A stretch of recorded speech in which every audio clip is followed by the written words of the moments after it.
मेरे साथियों, मुझे तुम्हारी बात पर यकीन नहीं है। तुम मेरी बात ना मानने वाले लोगों में हो ज्यादातर। अगर होते तो मेरी बात मानते। जितने मजमे से मैंने बात की थी उस मजमे को मेरी बात माननी चाहिए। और मैं ये बात क्यों कह रहा हूं? क्या शौक है मुझे शौक ये है कि मुझे कामयाब होना है, रुस्वा नहीं होना है। अपनी मुझे मौत याद है। जब मैं मर कर जाकर रब के सामने खड़ा हूं तो रब ये कहे कि तू घंटे घंटे अपनी तकरीर सुनाता था, तू सालों लगा कर रखा तूने उनके अपने पीछे। तेरे साथ रहने वाले मेरी आवाज पर सुबह दोपहर शाम 5 दफा मेरी तरफ पलट कर नहीं आते थे। सांसें मैं देता था, रिस्क मैं देता था, जन्नत दोज़ख मैंने बना रखी है, बच्चे मैंने दे रखे हैं, छत मैंने दे रखी है। बीमार पड़ते थे तो मैं उनको शिफा देता था, रिस्क उनको मैं देता था। लेकिन तूने एक दफा भी अपने साथ खड़े होने वालों को नहीं कहा कि चलो रब बुला रहा है।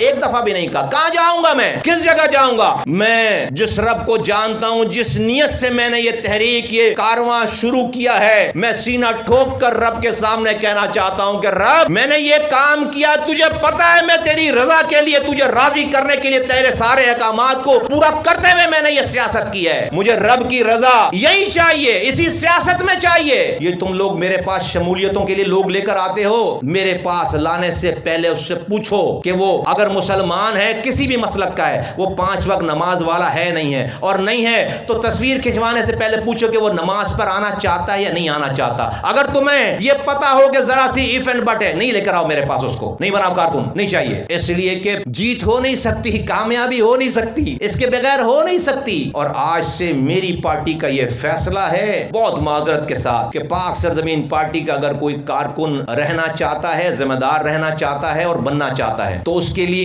एक ही प्री कंडीशन है, चाहे वो शिया हो, सुन्नी हो, देवबंदी हो, बरेलवी हो, मालिकी हो, अहले हदीस हो, जो भी हो मुसलमान, अब वो अपने अपने तरीके से 5 वक्त की नमाज अगर नहीं पढ़ सकता तो वो पाक सरजमीन पार्टी का कारकुन नहीं है, जिम्मेदार नहीं है। ये आज से पाबंदी है, ये कंडीशनल है। तुम में से सारा मजमा यहां से उठे कहे कि मुस्तफा भाई हमें ये शर्त कबूल नहीं है, ऐसे उठो और अपने घर को जाओ। एक रत्ती बराबर भी मुझे परवाह नहीं है, मेरे दिल में बाल बराबर भी कोई मलाल नहीं आएगा।